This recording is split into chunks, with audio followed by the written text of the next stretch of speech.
Hello, everybody. I wrote my notes in Dutch, then translated them to Latvian, and then back to English, so I hope I'm not confused. How do you say it in Latvian? Culturālis renovat... How do you say it? Kultūras renovācija. Renovācija. Great. Let's start with an old movie. A very short scene of an old movie I want to share with you before starting. Can you... Anit, can you put the first image, the first small movie? Bambi! Bambi, come here! Look. New spring grass.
Okay, that's heartbreaking, isn't it?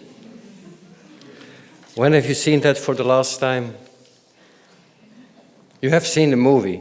Yeah, Yes, of course. we have. It's a classic.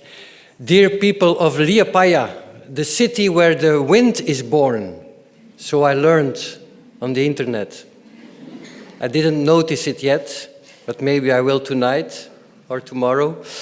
Or people, cultural lovers from other parts of the city, from of the country, from other cities, maybe from other countries.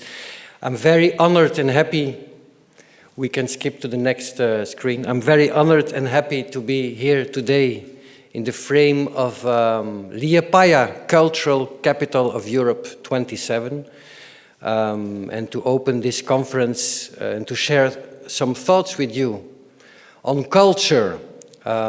Culture, that strange habit that humans have, you know, to paint, to sing, to dance, to invent stories, and then together, like you here tonight, or this afternoon, in a venue, the lights go down, and then everybody looks at this story and tries to believe what's happening. This very strange habit only humans have. Think of it. There's no goat, no dog, no cat, no deer, no salmon in the sea, making art or culture. I will not go too deep into that matter, but I think it has to do with two very important values in our lives, or three maybe: oblivion, presence, and eternity. So it's the way of connecting with the here and now and connecting with eternity, or, you know, like in a religious way almost, thinking about our position in the world. So I'm very happy to be able to to share some thoughts with you on that topic, which is all very important for us, of course, and which is all very bizarre and strange in a way. But first, because you will have to collaborate a little bit this afternoon. First, before I start, I want to ask you some questions. So I will ask you some questions, and of course, when there's a question asked, an answer is needed. So I will ask you questions, and you answer all together in the same moment. You just throw your answer to the sky, to the ceiling, and Europe will listen. But I need you to answer, okay? So I will ask you a few questions. They're not that easy, almost. But I'm sure, just say the first thing that comes into your mind. So don't, like, you know, write a paper about it. Just answer when you find the answer. Okay, let's start with a test question, just to be sure that What have you been eating this noon? Great. That's the goal. Okay. Now let's go. What was the first book in your life that really, really blew you away?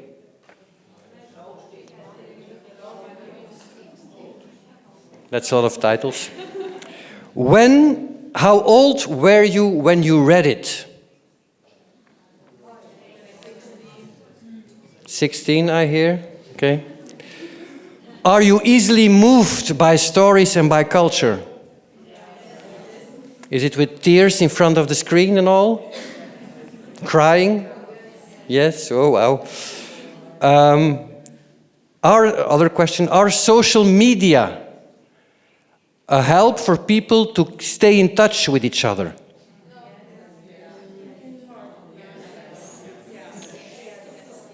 Are social media a plus for our democracy?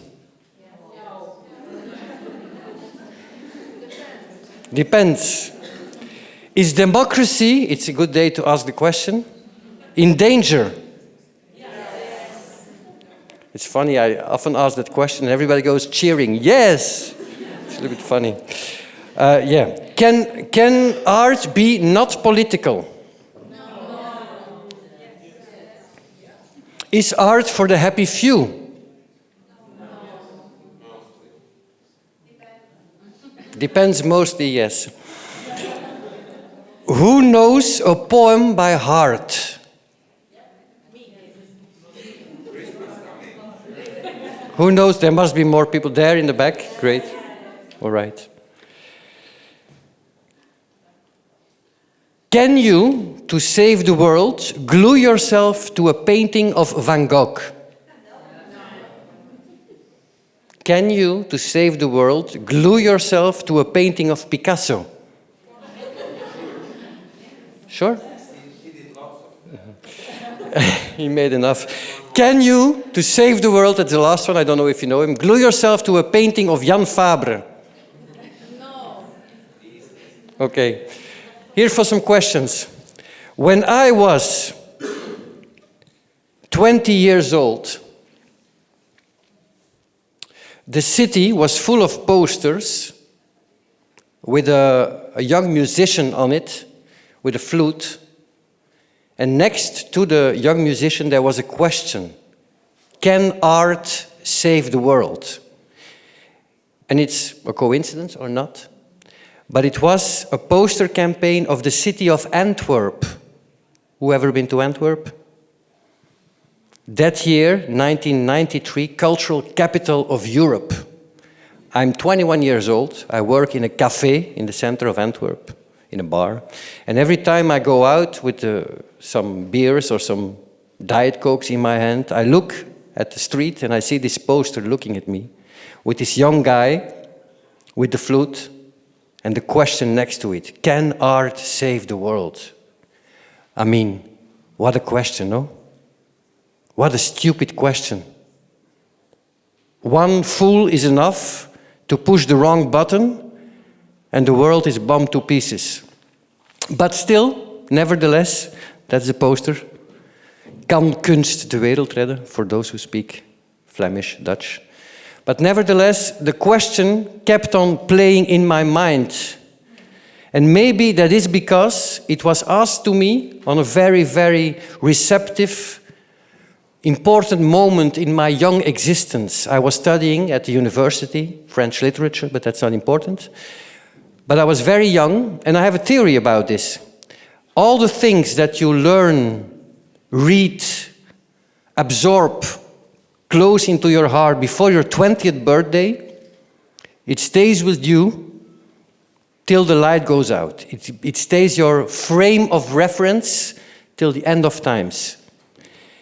It's like that with being in love, and with the arts. Who does remember or doesn't remember his first broken heart?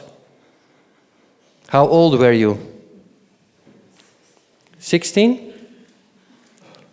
Who doesn't remember his first time falling in love? And this becomes like the reference for the rest of your life in a way.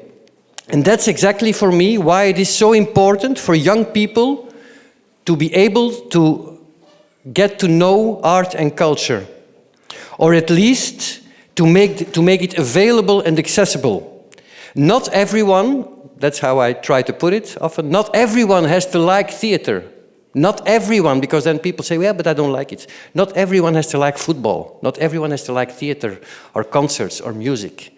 But everyone should be able to have access to it.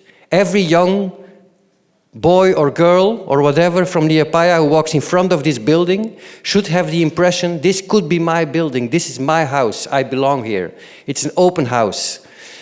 I think this is not just, I want to open with that remark in a way, this is not just for me something I'm saying, this is not the talking point of the day. I think it hits at the very heart of democracy and human rights. I think access to culture and to beauty is a human right, a crucial part for well-being and for life quality. So I think we cannot underestimate the impact culture and beauty can have on people, and I think we don't have the right to deny some people access to it. So open the gates to everybody who would like to enter is very important, I think. I think when you are becoming a cultural capital like Liepaja is, that is one of the crucial matters or questions that you should ask yourself. Are we doing enough to open the cultural temples and theaters we have to all the audiences? If this is a project which not involves the young or the very young or the very old, the newcomers in Liepaja or the people who've been living here for like centuries, then I think it's not a total success if it's only like for a closed part of the community. But let's now go back to the poster. It's a very bourgeois poster in a way. So I saw this image for the first time when I was 21. And I was wondering for a long time, why did it struck me? Because there's something very special in the combination of the poster and the question put to it. The image and the question, in a way, they make like a pirouette. They make a dance together. They put you, in a way, in front of an abyss. Because, and I explain myself, it's a little bit like in literature, a mise en abîme, you know, the question keeps on echoing. Because what is meant by the question, can art save the world? Do we mean the painting that I was looking at when I came out, and the painting of Manet, the Impressionist French painter, which you can, without a doubt, see in Musée d'Orsay in Paris? Is it the painting that's going to save the world, or is it the guy with the flute on the painting who will save the world? And if so, with what tune will he try to save the world? And then we haven't talked yet even about the concept, the world, because what world needs to be saved? What world? My world? Your world? Donald Trump's world? The world of a Senegalese refugee? The world of soldiers fighting these days in Ukraine? Whose world has to be saved by culture? So that's, of course, there's a lot of questions coming with this one question. And they all have to do with the relationship between art and society. And I think that's why it's interested me that way. And I think today the question is not become less urgent. In this decade, the third decade of the 21st century, in a world that seems to buckle under countless threats, with soup throwers, climate activists, who throw soup at art or who use art to ask that question, that the little boy with the flute and the innocent look in his eyes and the strange hat on his head asked me all those years ago. Can art save the world? Or to put it differently, what is the relationship between art and the world? Or to put it even more differently, because all of you or lots of people here tonight or today are like cultural workers, I presume. What the fuck are we doing with our lives? Is it worth it? And does it make a difference? Antwerp, 93, you see. I can say I was 21 that year. For me, it made a hell of a change in my life. It opened gates and platforms. I was not, it was not, in theory, 20, 21, 22 also counts, of course. It's not like under 20. But it really changed my vision on arts, and there was like all this, you know, like the Biennale of Venice. You see all these forms of art coming into the city, and they never came there, and it really changed the city. Not only for that festival, but for the years after, and it changed my vision on the art. So in a way, I'm very thankful that I could be part of that. Of course, Latvia, Belgium are very different countries. Liepaja, Antwerp, Brussels are very different cities. Still, I think it's important to try to see where the differences are and where the common ground is. In a way, Flanders, Belgium has been occupied for years by the Spanish, by Austria. Latvia has been occupied by the Germans, by the Russians, but always there has been this need for freedom and one eye on the country or on the land behind you, but a vision also, an open, bright side on the sea, on the Baltic Sea, and on the rest of the world. I think there's something common in cities who are near the sea, whether it's Barcelona, whether it's Marseille, whether it's Naples, whether it's Liepaja. I think there's a sense of freedom, the city where the wind is born, to my amazement, that is shared. But how to make now this huge event, because cultural capital of Europe, all eyes of Europe, will be on Liepaja, how to make this event more than just a glorifying and a party of the past, more than just invite posh people, have fancy parties, very important artists coming over. How do we make it a true event, an open event, a challenging event, an event that has the courage to invent, to create, to reshape, to question, and that can be a platform or a gate for new generations and for new artists? That's, I think, the question that is interesting to ask ourselves. I'm Michael, Rita already told that. I work in Brussels, and I think I would like to go a little bit into the geography and the architecture of where I work, because I think architecture of a building, even of a venue, of a city, of a building, of a country is important and has an impact on the DNA of how you make art. I think you can bend a little bit the architecture to your project, but you can never beat the building. You know, a building has its own logics, a city has. And I think it's quite important to explain you a little bit how Brussels functions. I travel quite a lot for my work. I was recently with a play for 3 weeks in Senegal.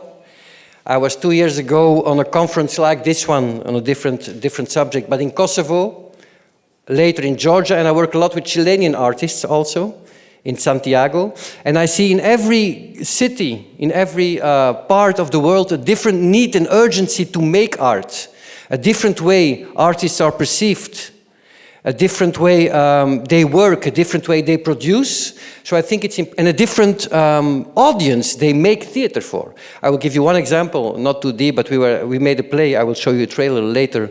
Hannibal, a big play. We made it in Brussels, and we went to Senegal with it. We recreated the play with a half Senegalese company, and we took a bus. Well, I didn't, I just drove along. And we went to 5 cities in Senegal to perform the play. I'll just give you one example to tell about the difference. If you play in Senegal, you arrive at 2, 3 at the venue or outside. You build the play, you know, you do the checking. And then the play starts at 8. The audience starts coming at 9:30. And at 11 something you begin. And so after midnight you stop. So I mean, it's a totally different way of looking at art, but not less important. Not less important than the Cours d'honneur in Avignon or than the Wiener Festwoche. Because there are people relating to art and to stories. But Brussels. Brussels is a minority city. I'm sure you know the concept a little bit. I work for KVS, the Koninklijke Vlaamse Schouwburg. You can go to the next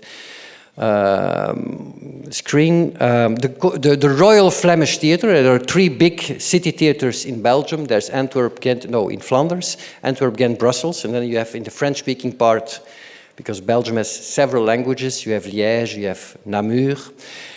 This is the theatre I work. It was constructed, it was a theatre since the end of 19th century. And it was like a present for the Flemish-speaking, the Dutch-speaking community in Brussels to have their own theatre. Those days, a mostly French-speaking city.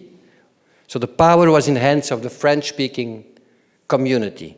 Today, Brussels is a majority-minority community, city, which means that the majority is composed by minorities. So there's no leading culture, there's not one culture or one guiding culture, one language. No, there's 180 nationalities living in Brussels because of many reasons. And so there's no, if you walk in the streets in Brussels, if you talk to somebody, you don't know in what language they will answer or whether they will understand you or not. So of course there's a lingua franca. If you can go to the next screen, this is the theater.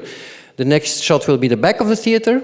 So there's a building there, and the next, you see the languages, the next screen, thank you. The languages, I will not go into details about this, but there you see the languages spoken in Brussels. That's the one, there you see the evolution on the knowledge of the languages, and here you see what the people speak at home. So you have French, of course, majority, it's a lingua franca. You have Dutch, English, Arabic, Spanish, Italian, German, Portuguese, and it continues. So I'm just pointing out,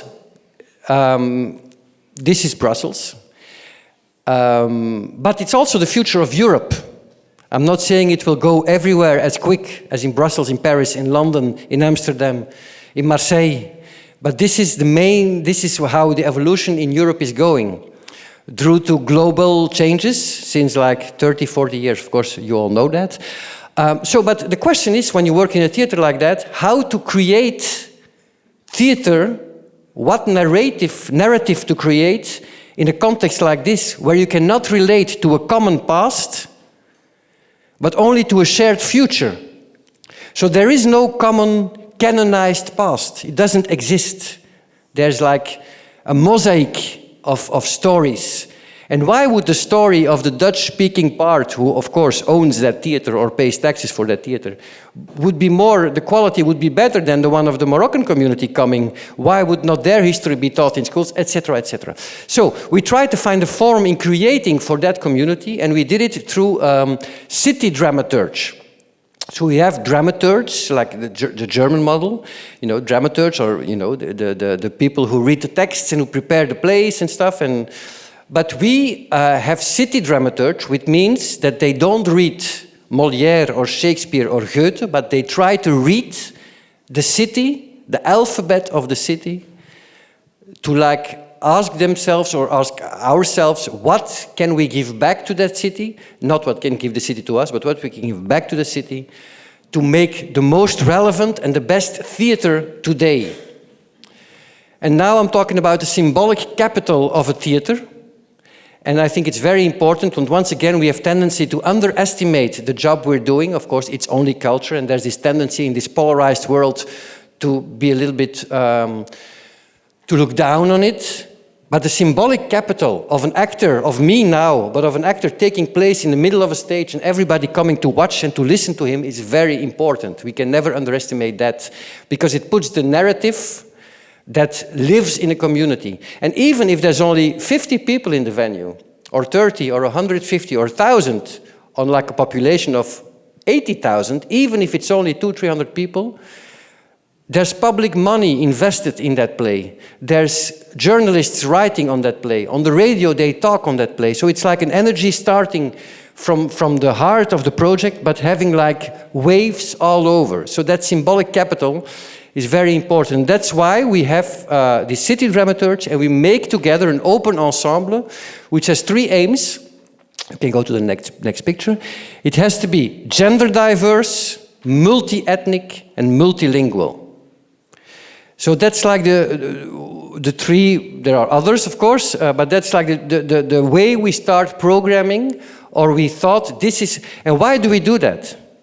Or why did we start a project like this? Because we believe two things which are very important. This is the best way to make the best theater today. So it's not just like, to do fancy or something, or to be like the new kids in town, because it can guarantee us the best place and the best theater for tomorrow, one. And otherwise you would create a democratic deficit, how I call it, which means that you have like people creating theater for this small community, defining what quality is, and everybody should like look up to that quality. So I come back on quality later, but because I think there's a lot of very important change happening because of that context we work in. So I'm watching the time. Meanwhile, let's go to quality. I've been really baffled by the enormous evolution that quality has been going through the last 5 years, decade, the last 10 years. And I'll try to explain very short because I will not go very deep into this matter, but it's crucial in a way.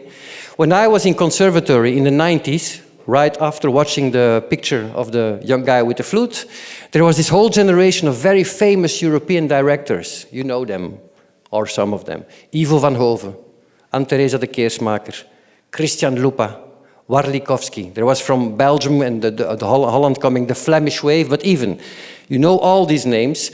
And we had this romantic vision on the arts that the director had this genius mind and that he could work till 3 in the night and do whatever he wanted and change his plans, and that everybody, the whole army around him, had to jump to make his dream come true. And that's not only just the artist making that truth. No, it's the whole community around. It's the press, it's the academic world, making this world of genius minds, developing this genius theater where everybody should jump and do what they want. It led to a lot of, we know what happened. And there's something very strange happening. We know what happened, and I'm not here to judge the generation. I think even sometimes there's exaggeration in the canceling, because I think it's a problem of a generation also. And we know what happened, let's not go there. But what I do see is that the youth today, or the new generation, or the people who judge quality today, implement also method as an aesthetical criterion, as an aesthetical way of looking at it. So instead of it only being like an ethical question, this is very strange I think, to grasp, but I cannot define it otherwise. More than only an ethical method has become an aesthetical way of judging theater. Put otherwise, if a play is made not with the right methods, in real collaboration, in real entente with the team which you work with the right representation even, without all the blind spots, if not, then the play cannot be judged as good anymore. Of course, it puts us with a lot of questions, interesting questions. Can we still read Voyage au bout de la nuit de Céline? Other example, can we still read Lolita by Nabokov? Can we still love paintings of Picasso, who appears to be a jerk? Can we still... So it puts us with a lot of questions, and I'm not giving the answers today, but I think it's very interesting, at least to ask the questions and to see what it does with quality today and with the way we look at how we produce. Because how we produce, and actually it's normal like hell, but how we produce is also what we produce. You cannot make a division between both, I think. And then I come to, and that's the reason I come to the next thing, which is the importance of art today in this world, in this post-COVID, polarized, globalized, AI-influenced, digitalized world. What can art do? We live in times today where everything, we are connected with our phones. We can have all the informations of the world. Like just, you call Dr. Google or you hit the 2 buttons and you know everything. Although there's a lot of fake information circulating, but still, we see movies whenever we want. In the middle of the night, you see your episode of Friends. We have access to all that information. We live in times where data, where computer, where Excel files, PowerPoints or ruling the world, but what can be the power of art in that world, of empathy. And that's why I started this short sharing of ideas with the Bambi. You can go to the next screen. I call it the Bambi paradox. It's not yet an official notion, so you cannot Google it. And if you Google it, you should mention that I told you. But I hope one day people will know it, because I think for me it's the Bambi paradox, you know. People see Bambi and they cry their heart out because they understand the story, and they see on the news that people are dying at the coast of Lampedusa, at the coast of Crotone, or in Libya.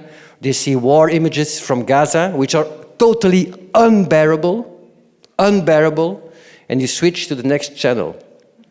And then you watch a scene of two designated, how do you say that, an animation film, and you cry. And that's the power, I think, art or storytelling in what way can have today. And in these post-COVID times, in these hyper-individualized times, I think two notions, I talked in the beginning about presence and about eternity, two notions, and which is nearness and togetherness, we're here together, are two hyper-important values that theater and the arts have. You come out of your personal space, even in a museum. You go to another place, there's, you know, it's a physical act, it's a ritual of coming together, of meeting other people, of sharing thoughts, of being questioned, normally of being deconnected. And I think more than ever, that ritual has an importance in the world today. But what then, and I go back now to the wokeism and to the cancel culture, what then with, like, recently there was in England, but it's often, there was this, not a big scandal, but, you know, there was a protest against a performance of Richard III, because it was played with an actor who was not disabled. And people with a disability said, he cannot play that, because he doesn't understand that pain, our pain. That's one example. There are many examples. Can we still play, can I play a refugee? Can I make a play about Congo as a white Belgian man of 50 years old? The question is not can I. I think we can do everything, and art is the best way to go to empathy and to understanding. That's why I talked about Bambi in the beginning. The question is more, is it the best choice to do so? Is it a good idea that I make another play on Congo? I don't think so. Maybe it's time for, like, people, artists with Congolese roots, to tell their side of the story, even or also on other topics. That's why, and I go back, like, to the composition of, like, how do we try to make a program in Brussels, and how can you share space, share communication, co-curate, you know, so we don't always, like, want to impose what we want. But how can you, like, make that space like a co-owned space by many, many entities, minorities, people living in that city, of being part of that society. Not because the ones who are having the power now are not entitled or cannot do it anymore, but because it might be more interesting to, like, open the space and do it together. Because sometimes you have these reactions of people, or, yes, but why can we not tell our stories anymore? It's not about not being able to. So I think sometimes there's a misunderstanding, and then it goes too far sometimes, of course. But I think deep down, the question should be, how can we relate to those minorities and give them the stage and share the stage, so that there's new narratives being shared with the audiences. Yes, back to the primary question, can art save the world? I wrote a book about it last year, and the title of the book was Only Imagination Can Save Us. And in that book I start with the fifer, the flute player from Manet, and then I do this search whether art can save the world or not, and of course it's a metaphorical question, but I did find the proof that art can save the world. And I found it's a story, but it's a true story, not in Brussels, not in Belgium, not in Liepaja, I'm very sorry, but in Italy, the country of the Rinascimento, in San Sepolcro.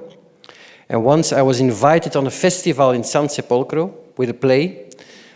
And the day before the premiere, I talked with this production manager, and he told me that Piero della Francesca was born in San Sepolcro, the big painter from the Rinascimento, Piero della Francesca. And he told me, even more, he said, it was a painting of Piero della Francesca that saved the city from being bombed, because I talked about bombs in the beginning, in the Second World War.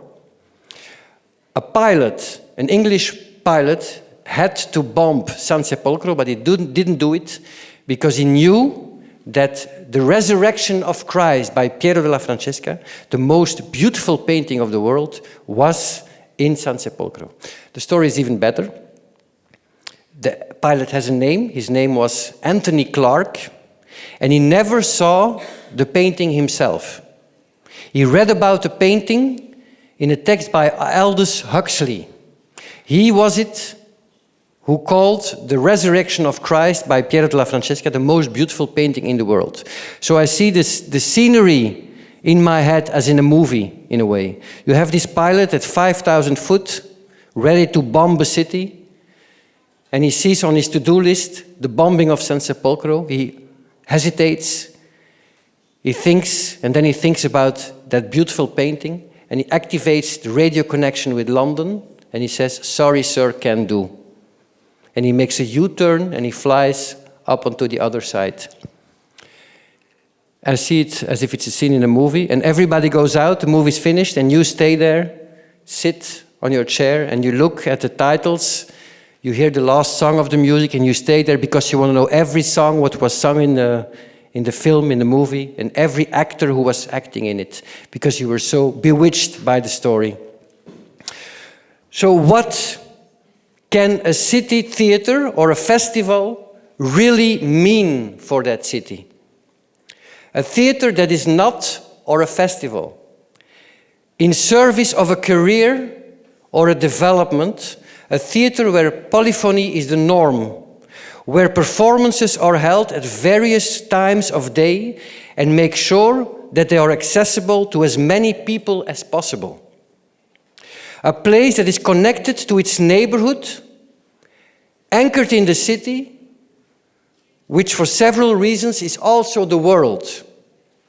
A theater where diversity is not an end goal, but a starting point. Diversity in age, gender, and background. Not because it's a done thing, but because that polyphony is the best and only guarantee to make the best work possible today. How do you check that diversity? Somebody knows? How do you check whether the program is diverse enough? It's a crucial thing. Well, it's not an exam, but at the payroll at the end of the month. So not in the names, not in the credits. Look at the payroll and see whether as much women get paid as men, whether the diverse, whether it's you have all the criteria you wanted in the program, you have it in the paychecks. A place where artists can follow each other's work, encourage each other, and where failure is an option. A theater, a festival, where artists get and take the time to research, to reflect, and to grow. In exchange, they coach each other. They create a dialogue with the audience, and they occasionally visit a classroom to get young people involved and to show them that theater can be for them regardless of talent, as long as there's passion. A place where imagination lives and where it opens doors in the mind, where the city is the canvas, and its street, houses and trees are the letters, commas and periods that write the text. Where everyone who wants to can contribute to drafting story that they can recognize themselves in. Where children from primary school age feel welcome.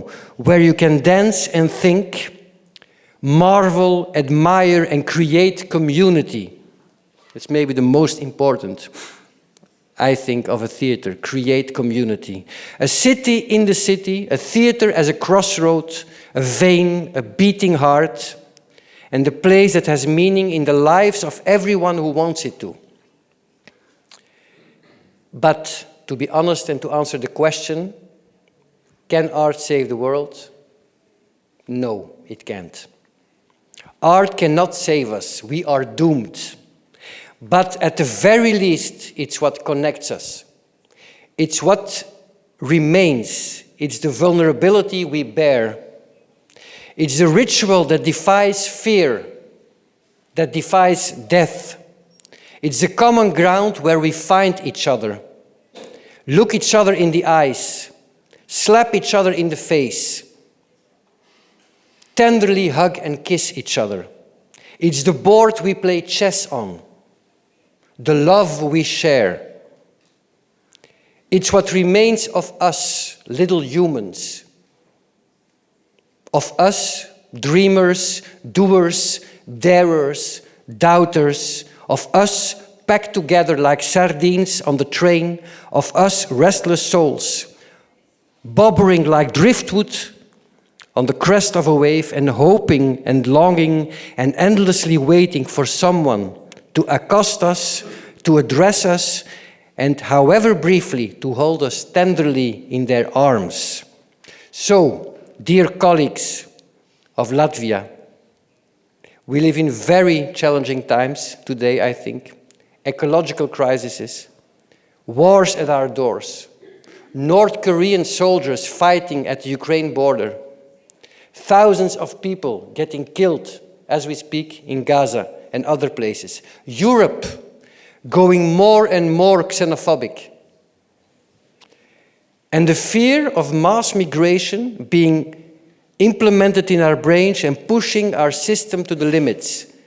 So, let me go back to the question of the beginning. Why make art? Why invest all this time, all this money, all this energy in useless stuff? Is it the cherry on the cake, or is it the wheat or the flour that makes the cake rise? Let's, maybe more than ever in these difficult times, and that's at least my belief, connect with each other, open our minds and spirits, be free souls, let's be wild and free as the wind in the city where the wind is born. And let's more than ever be human through the arts. Thank you very much.